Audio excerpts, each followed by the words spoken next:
The Battle of Kursk by Mitchell Green.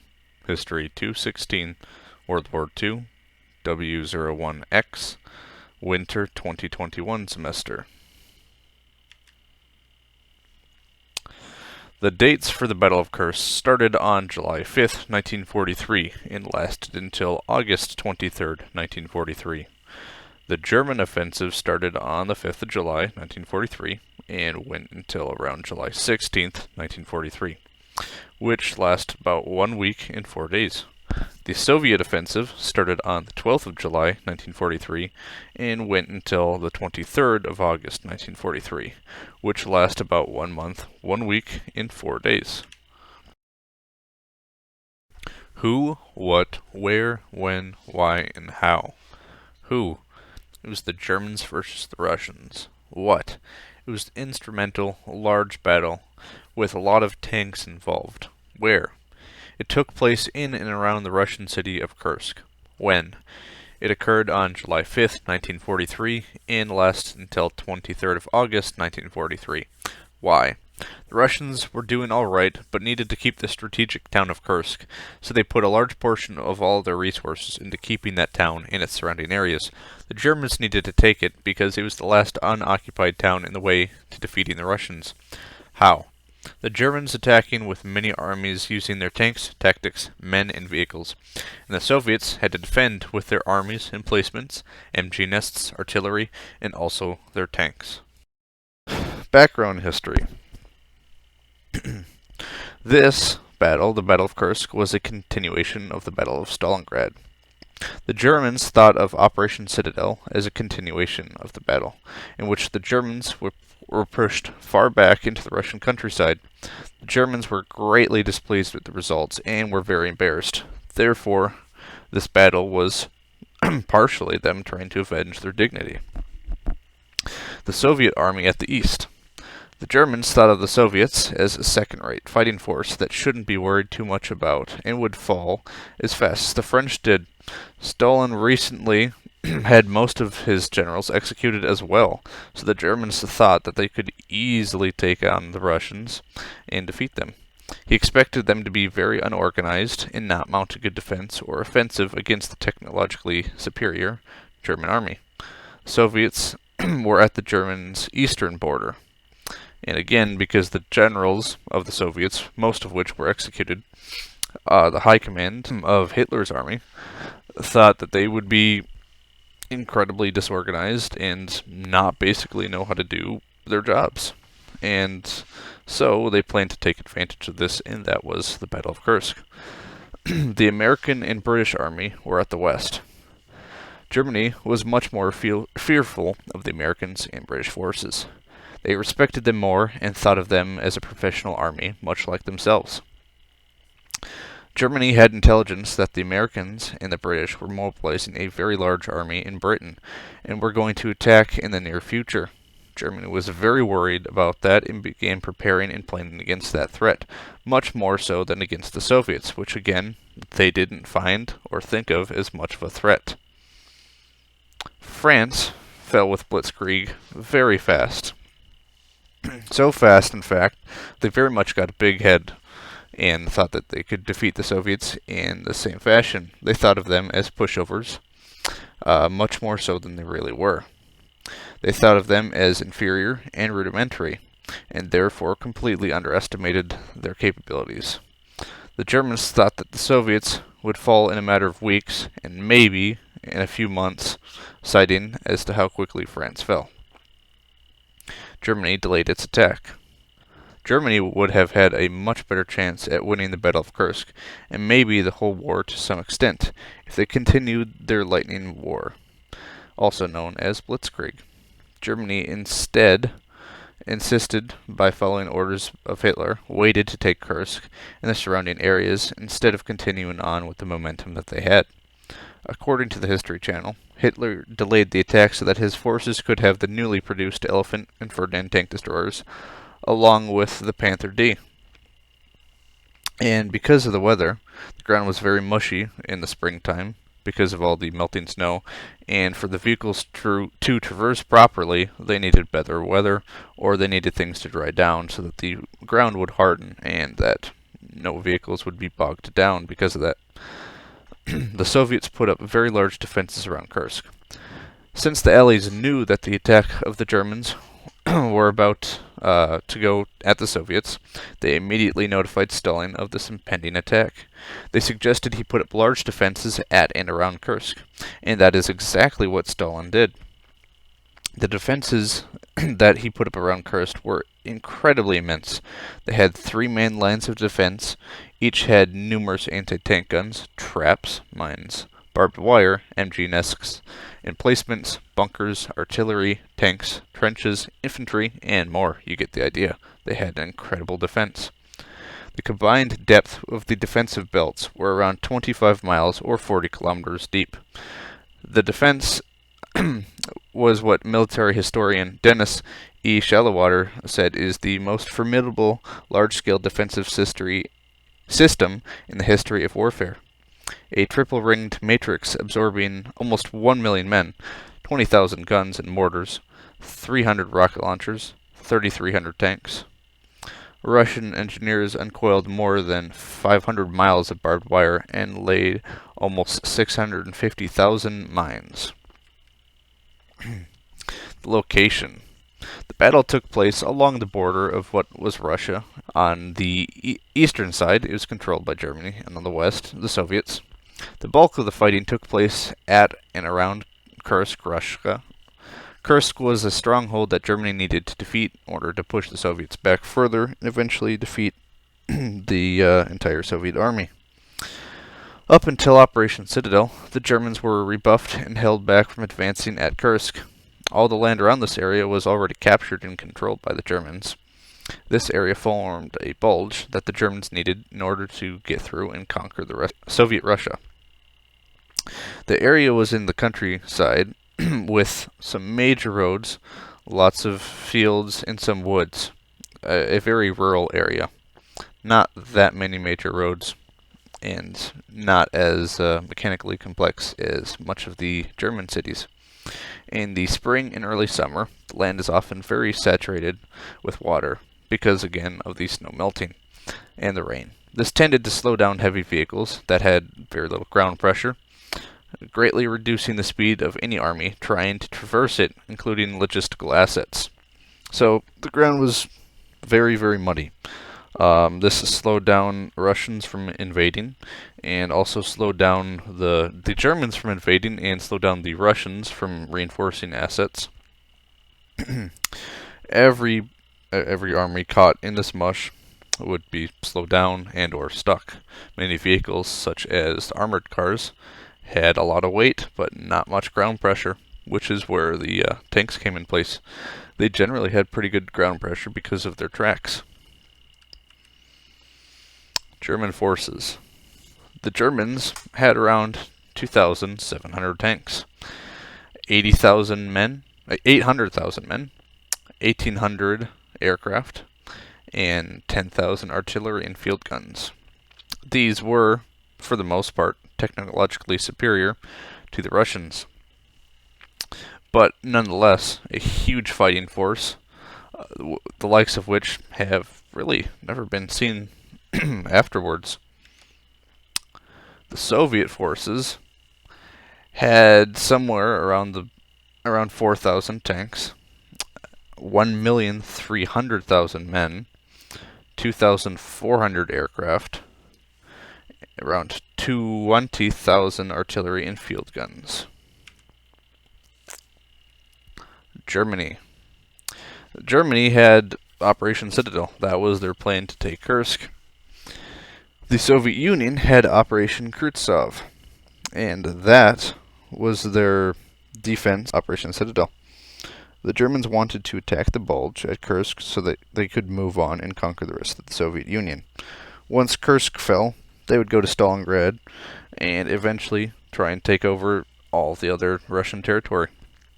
That was the Germans' plan, and like I said before, they thought that they could do so in mere weeks, and if things got bad, maybe 1 or 2 months. They very much underestimated the power of the Soviet Union. The Soviets wanted to keep Kursk at all costs. Otherwise, the Germans would keep their momentum from Blitzkrieg and move back and take Stalingrad with a vengeance. And again, they knew of their plan to take over all of Russia. The battle plans and movements. The Germans planned to encircle and then rout the Soviets. The Soviets had other ideas. Germany planned to use panzer battalions to spearhead the attack to cut off supplies. By surrounding the Soviet army, there was supposed to be little defense around the rear side, and the rear sides of the battle line, once cut off, destruction would be inevitable. All they would have to do is cut off their supplies. They could either wait for all the Russians in Kursk to eventually give up from lack of supplies, or they could cut off their supplies and go in and attack them at the same time. The Soviets planned to hold on to Kursk for as long as possible in order to keep Hitler's army at bay. The Soviets needed to hold on to Kursk long enough for the American and British army to start attacking the Germans' western front. This would put Germany in a devastating two-front war, which would mean they couldn't commit to either side all the way, and this would put much less pressure on both sides and allow for a much easier battle for all the Allies, the Soviets included. The Germans, they were very aware of this.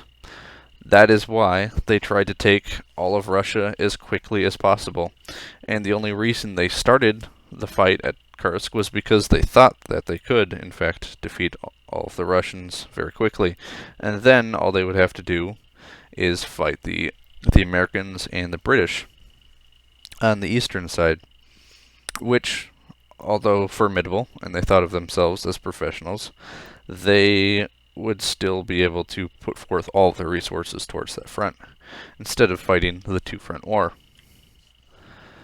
Soviet strategy: hold out defensive lines, and eventually push the Germans back once the Soviets were on the offensive. The Soviets wanted to heavily fortify in and around Kursk. If Germany loses its momentum, there would be tremendous morale boost for the Soviets and morale loss for the Germans, as well as a show to the world that the Soviet Union is a capable fighting force. At this point in time, much of the world were very skeptical on whether or not the Soviet Union meant business. The Soviet used massive amounts of artillery to wipe out the majority of the German forces before they get to the line. That was their intent, at least, and in practice, they did in fact do a lot of damage. With intel from the Americans and the British spies, as well as planes, they were able to get very accurate artillery barrages on target, wiping out a lot of the incoming forces of the Germans. According to John Keegan, there was an entire 26 artillery divisions at Stalin's disposal, which were used to great effect. Another part of the Soviet strategy was ferrying supplies to the front line. As the frontline fighters were fighting, they were going to need supplies from the mainland. In order for them to get through, the Soviets must not let the Germans cut off the town of Kursk under any circumstances. If this happened, Germany could have just waited Kursk out and or pushed in from behind and flanked the Soviet army. And once that happened, there would be no Russian forces left in Kursk, and Germany could continue its invasion of the Soviet Union. Another Soviet strategy for the Battle of Kursk was to employ partisans to take out German bridges and supply lines. Groups of Soviet soldiers who were either lost or forgotten, MIA, disjointed from their units, or sometimes even entire units disjointed from the army itself, grouped together and wreaked havoc on the Germans behind their lines, similar to the French resistance. Some of the partisans were not military, some were recruited, and some were combat trained but not a soldier yet. Together, these people took out key things that needed to keep Hitler's army going, such as bridges, laying mines, traps, and ambushes for the Germans, taking out high-ranking officers, sabotaging ammunition, sabotaging caches, sabotaging vehicles, roads, train tracks, and other things. All this wreaked havoc on Hitler's army. The German strategy. The Germans surrounded the Soviets, then tried to conquer them using blitzkrieg. Germans knew that the Soviets had built up a strong defensive line around the bulge of Kursk. They did not, however, realize how strong that the defense was. The plan was to break the two weaker sides of the bulge and encircle and entrap all those in Kursk, cutting off its supplies and attacking it from all angles until it fell, or waiting. The Germans thought this was going to be easy, as the French, because of their state-of-the-art armored vehicles and their blitzkrieg tactic. Once Kursk fell, the Germans were going to go back to Stalingrad, take that, and then move into Moscow and finish off the rest of the Soviet Union completely. Again, that was their plan. It didn't go into fruition, however. The German strategy was to conquer Kursk before the U.S. and Britain mounted an offense from the west. The Germans knew of the American and British amassing a great army in Britain.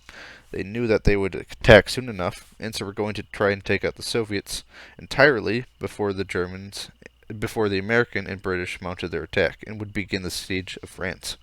The Germans knew this would be a huge issue and would not be easily to deal with that, as well as they knew a two-front war would put on a terrible situation for them strategically. That's why they wanted to defeat the Soviet Union and take them out as soon as they were able to. And again, they believed that they would be able to do so very easily. That is why this attack happened in the first place. They thought they were able to. The second part of the German strategy was wait until Hitler's new tanks were operational. The main purpose of delaying the attack on Kursk was because Hitler demanded to have his new Panther and Ferdinand tank and tank destroyers operational and show up for the battle. Many of Hitler's generals strongly advised against Operation Citadel in the first place, and many more of them thought it would be disastrous to wait and delay the attack if they were going to do it at all. But Hitler was told Germany would produce more than 1,000 tanks every month, with the number increasing as time went on, according to John Keegan. The Germans were going to use their new technology, such as the tanks, to overcome the Russian defenses. The Germans were more technologically advanced than the Soviets. They planned on using a huge portion of their tanks available to defeat the Communists.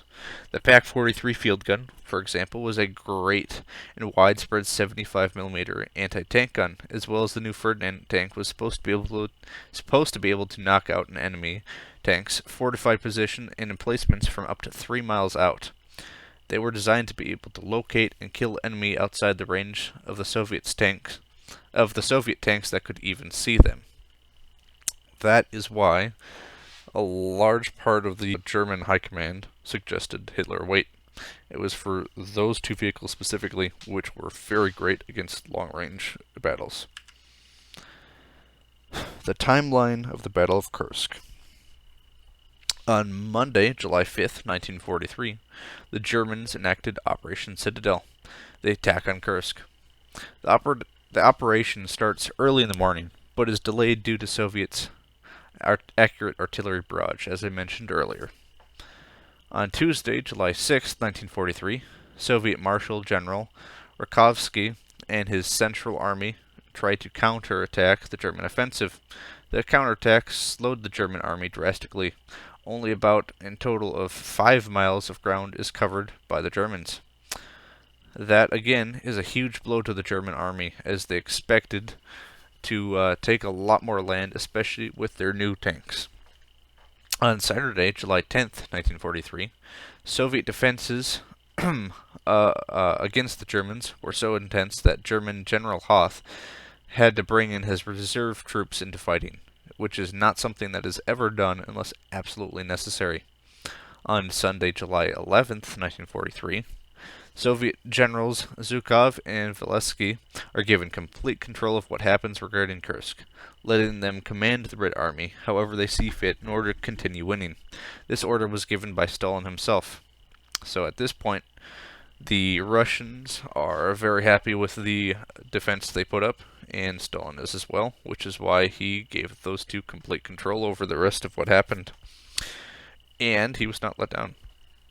Monday, July 12th, 1943, the Soviets send in even more tanks against Hoth and his 4th Panzer Army.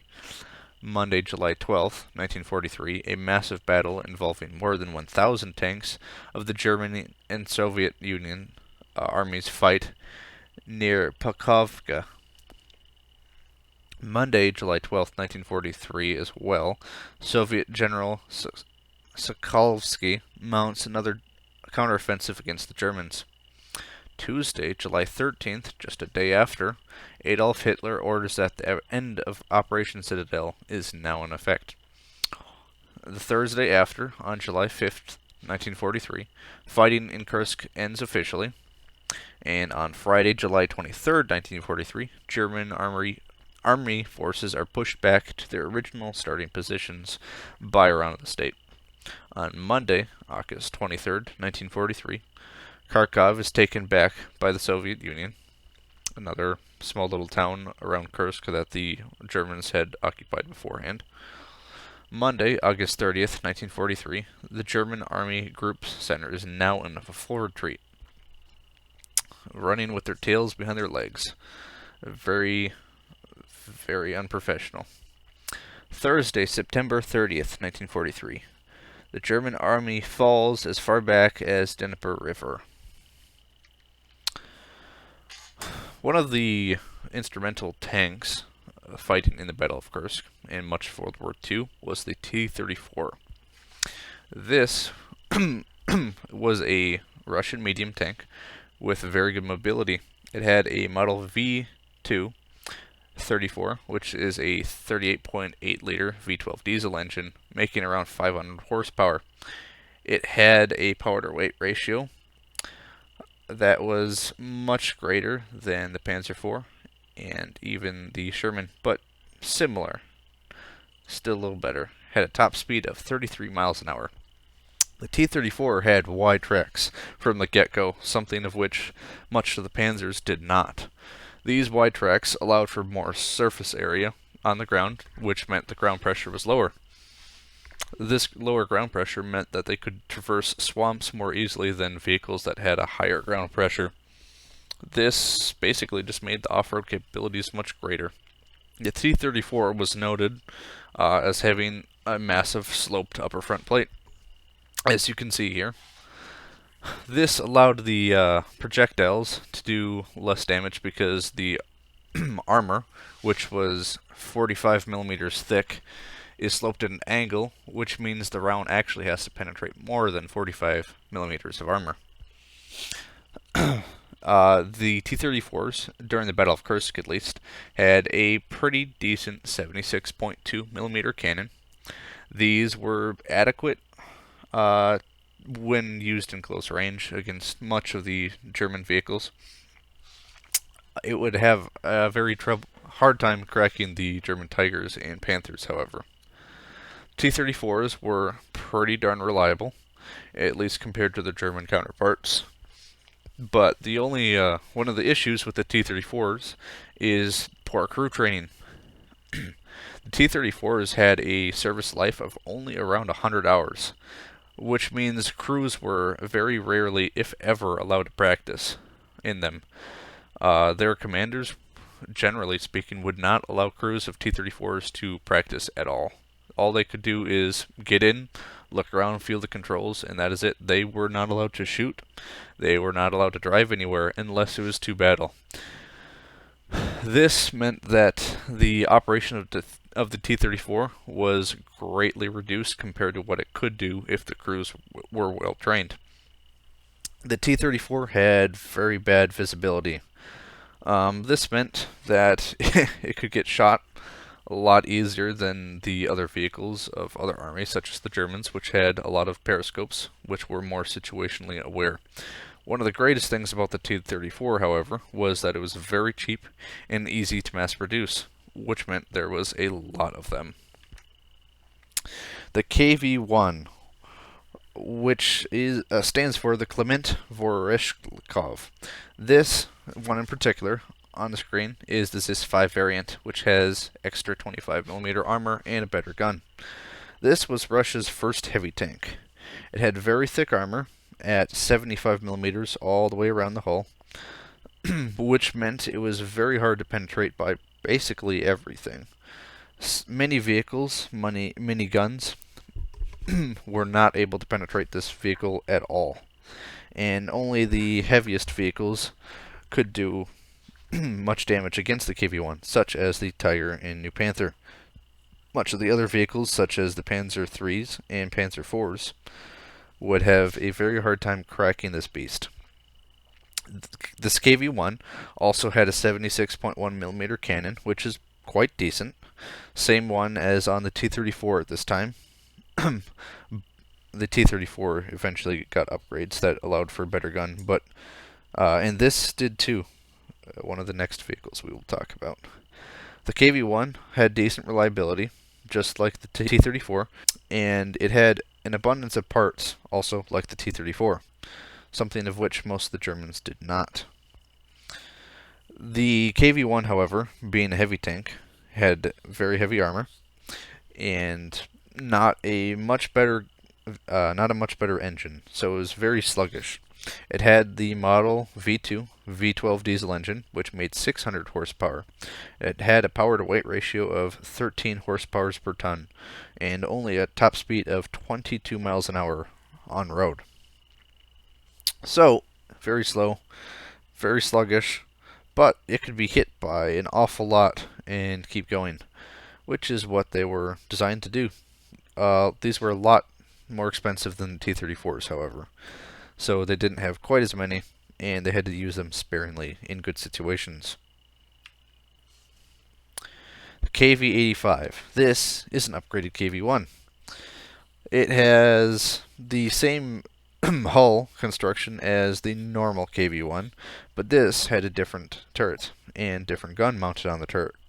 It, of course, had the 75mm of armor all the way around, but this KV-85 had a great cannon, the 85mm cannon.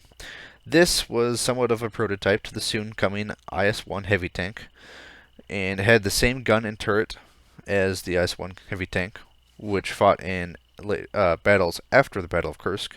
It was just mounted on a KV hull. KV-85, just like the KV-1, had very decent reliability, an abundance of parts, because these were pretty common. The Soviets had a good infrastructure of building parts. Tanks, by the way, were made in repurposed tractor factories. Because of the abundance of parts, these KV-85s and KV-1s could actually be repaired, something of which the many of the expensive German tanks could not. Like the KV-1, these were very sluggish. They had a Milukin Model V12 diesel engine, making, again, 600 horsepower, and had a power-to-weight ratio of about 11.8 horsepower per ton, with a 25 mile per hour max speed. Again, slow and sluggish. Panzer IV. This was the backbone medium tank of the German army. It was a very good medium tank in many ways, and lacking in a few other ways. One of the things that it was lacking in was the fact that it had mostly flat armor. The armor on these were 50mm thick, so relatively thick, but not sloped much at all, which means what you were shooting at was going to be about 50mm thick, whereas the T-34's 45mm sloped plate, the effective thickness was a little over 60mm. So sloping definitely works well against projectiles, but there's less internal volume that you can use. So, as every engineering thing, it's a trade-off. Panzer IV was about 25 tons, and it had a very good 75mm high-velocity cannon. This is the same size of cannon as the Panther tank, however, it is definitely much worse as far as projectiles being thrown at enemies. Not quite as accurate and much less penetration, but still very good cannon. Much better than the KV-1 and the T-34. It had decent mobility with a Maybach HL120 TRM 12-cylinder gasoline engine, which made 296 horsepower, which had a power-to-weight ratio of a not very good 11.84 horsepower per ton, and a top speed of 26 miles an hour. It also had available spare parts, much like the T-34 and KV-1, and these were very pretty cheap to make. They had spare parts because they, at the time, had many factories making these tanks and that were widely available. Now this is where we get into the big cats of the Battle of Kursk. This is the Panther D. This is one of the vehicles that Hitler made the entire Battle of Kursk halt for in order to get these into play. However, they had very poor reliability because many of the kinks were not worked out, as this was just getting out of its prototype phase when put into battle. The Panther had very good mobility, with a V12 petrol Maybach HL230 making 690 horsepower, which meant its power to weight ratio was 13.8 horsepower per ton and a top speed of 34 miles an hour. So on this list, it is by far the most superior in terms of mobility. It had very thick and sloped armor and weighed 44.8 tons. Now this Panther had a very good angle on its front plate and had 80 millimeters of armor. KV-1, much less angle, had 75. And on the turret of this Panther, it had 100 millimeters on its mantlet, which meant this was much better in nearly every regard than the KV-1. However, it was very expensive to produce, much more so than the KV-1. This Panther had a high velocity 75 millimeter cannon. Again, same size as the Panzer IV. However, this is much better for killing tanks. It was much more expensive, but it wasn't too expensive like the Tigers. However, the Panther had a lack of spare parts and terrible reliability. Very often, transmissions and engines broke on the Panther, and they could not be replaced because they simply didn't have spare parts. So many of the Panthers lost during the battle were simply because the Germans could not get them out of the hole they were stuck in, or because something broke on them, not because of enemy fire. The famous Tiger heavy tank. This was Germany's first heavy tank, powered by the same engine as the Panther, the V12 petrol Maybach, which made 690 horsepower. This beast had a power to weight ratio of 12.7 horsepower per ton. It had very thick frontal and side armor. The Tiger had 100 millimeters of the front hull armor, but it wasn't sloped. So effectively, the Panther medium tank actually had better armor. However, the Tiger had 82 millimeters of side armor, which was much better than the Panther's 40 millimeters of side armor. The Tiger had very wide tracks, which meant the surface area was very wide and the ground pressure was therefore lighter. They learned this because the Panzer IV and III had very thin tracks and therefore actually had more ground pressure. The Tiger had an excellent 88 millimeter cannon. This cannon could kill anything that the Allies had at the time. It was based on a flat cannon, actually. The Tiger, just like the Panther, had a lack of spare parts. The Tiger was incredibly costly. It cost around 2 Panthers and had very low reliability, much like the Panther had. Some of this low reliability was the fact that it was just over-engineered.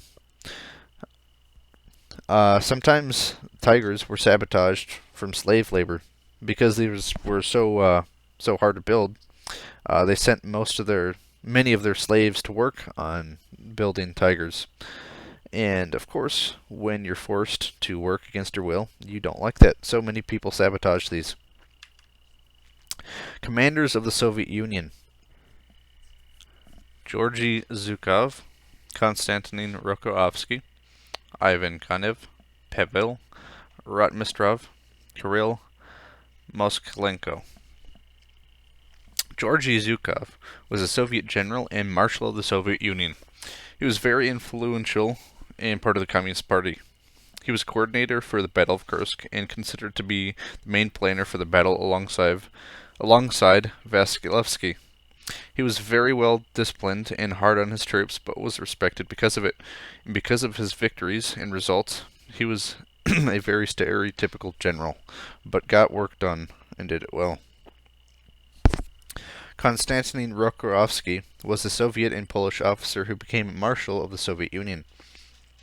He was one of the most important commanders of the Red Army. He originally commanded the Northern Front, but was reassigned to cover the Voronezh Front, which is the South Front in the Battle of Kursk. Rokorovsky was very adamant on placing copious amounts of anti-tank and anti-personnel mines, which helped bog down the German advances, and actually worked. Ivan Konev was a Soviet general and marshal of the Soviet Union who took Soviet forces onto the Eastern Front during World War II. Konev was one of the main driving forces for the Soviets taking over a large swath of German-occupied Europe on the Eastern Front. Konev commanded the southern offensive of Kursk after the Germans had stopped pushing and were constantly being pushed back from Kursk and were losing ground. Konev was known for his military deception, confusion, and camouflage. Konev had large supply caches, supply lines, tanks, and other equipment either camouflaged or dummies made in order to deceive the Germans. Pavel Rotmistrov was mainly a Soviet commander of the armored divisions, notably the 5th Guards Tank Army. During the Battle of Kursk, Rotmistrov was commanding a large group of tanks attacking the SS Panzer divisions, which were Germany's elite tank divisions.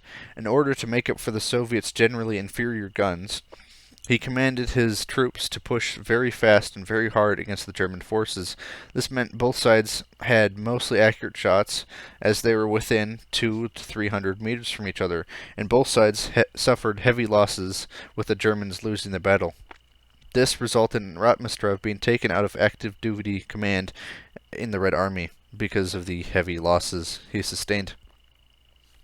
Kirill Mosklenko was the 1st Guards Tank Army, and he later took command of the Soviet 40th Army, leading it at the Battle of Kursk. In the Battle of Kursk, he was one of the spearheads that led the counteroffensive back to the Germans after their initial attack slowed to a halt.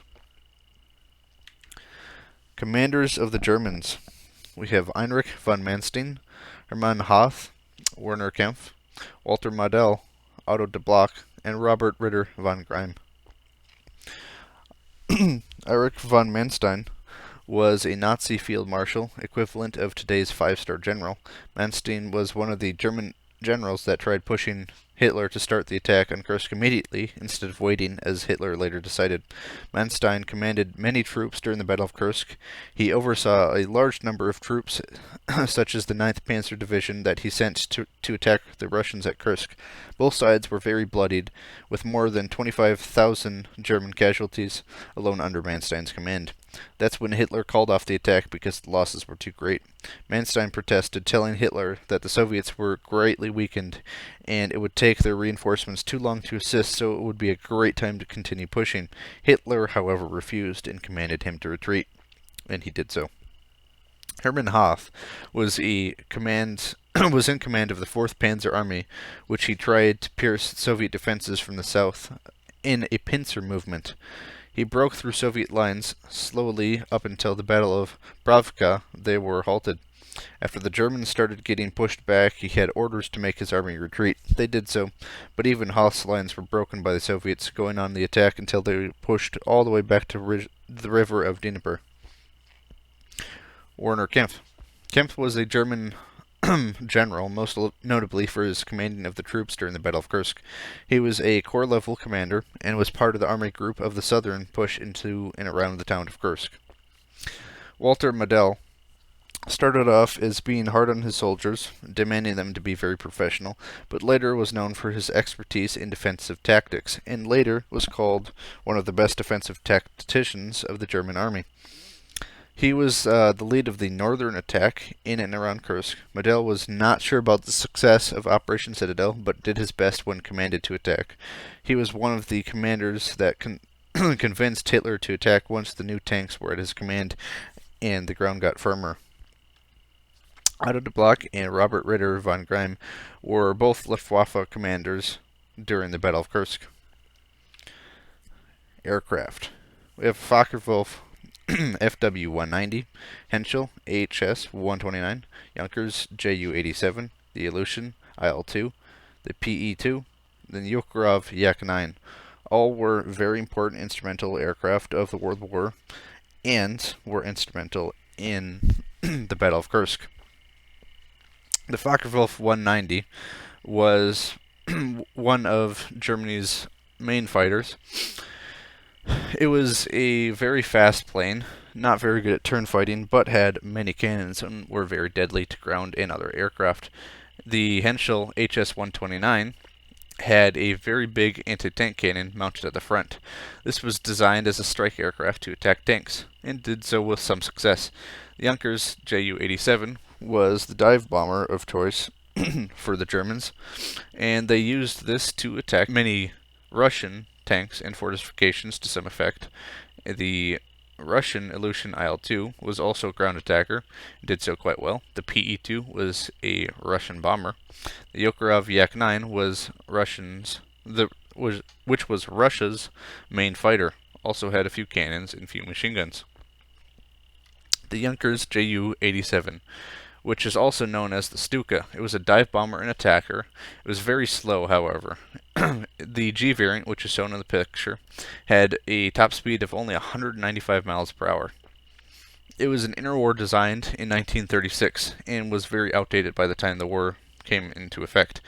The Ju-87 had Jericho trumpets, which were a very good psychological device that sounded great loud horns when it started diving. It is a good bit lighter than the IL-2, but still very slow. The Aleutian IL-2, it was an attacker. It was very heavy and cumbersome, just like the Ju-87, but the IL-2 was very heavily armored. All around the engine and cockpit, it had many armored slabs. It was very durable, however. Because of the armor, it could take many hits and had a very large payload, much more so than the Ju-87. The IL-2 has a very large arsenal of rockets, grenades, bombs, machine guns, cannons, and mines. Now, why is this battle important? This was the turning point in the war. There were many high casualties for Soviets and German. This battle stopped Blitzkrieg. It is the biggest tank clash in history. The Russians could afford this loss of men and armament. The Germans could not, as they were starting to lose the war and would soon go on the defensive, as Russia could let the other allies attack Germany and let them rebuild because they were on the offensive. This battle changed German command decisions. According to Colonel Bruno Kasdov, the Germans after this battle were much more weary of high-risk, high-reward strategies, and were more likely for them to adopt more conservative approaches to the rest of the war. The casualties and losses, these are all estimates, of course, but it is an estimated 160,000 Germans that were killed and 250,000 Soviets killed, with 200,000 Germans wounded and 600,000 Soviets wounded. And according to Fraser, 760 German tanks were destroyed, and around 7,000 Soviet tanks and SPGs were destroyed. There were 700 German aircraft destroyed, with 3,000 Soviet aircraft destroyed, which was accounted by Fraser. The aftermath. Soviet forces triumph over the Germans. There was a large morale boost for the Soviets because they were well respected at this point, being able to defeat the Germans, and of course a huge morale loss by the Germans because they just got defeated by the Soviets. This shows that the Soviet Union is capable, and this is the start of the downfall of the Germans. We're excited. The first cite is from Peter Chen. He is a founder and managing editor of the World War II database. This database was originally designed to organize text clippings and photographs and notes of World War II. The second link is a book by the name of The Eastern Front, 1943 to 1944, The War in the East and on the Neighboring Fronts, by Karl-Heinz Fraser. Karl-Heinz Fraser is a German military historian and retired colonel of the German army. With many historical World War II books to his name, such as the famous Blitzkrieg legend, the 1940 Campaign of the West. That's why I think he's a very credible source. The third and fourth sources are by David M. Glantz and Jonathan House. The the book When Titans Clashed: How the Red Army Stopped Hitler uh, was written by those two. David Glantz is an American military historian.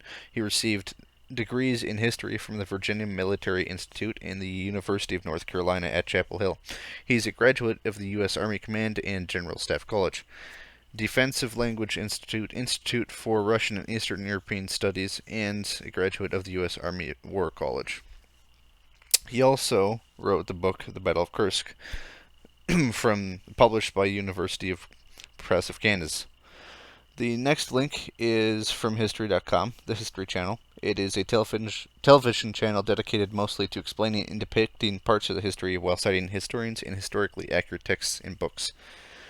The next one is by Jonathan House. He is an American military historian and author. He is a professor of military history at the United States Army Command and General Staff College. House is a leading authority on Soviet military history with an emphasis on World War II and the Soviet influence upon modern operational doctrine.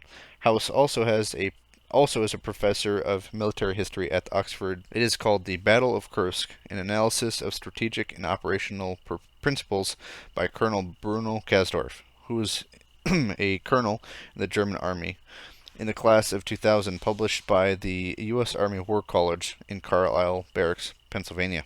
The next link is by John Keegan. It is our book of the class, The Second World War. And the last one is by Dr. Gary Sheffield. He is an English academic and military historian. He publishes on the conduct of British Army operations in World War I and II, and contributes to the print and broadcast media on the subject.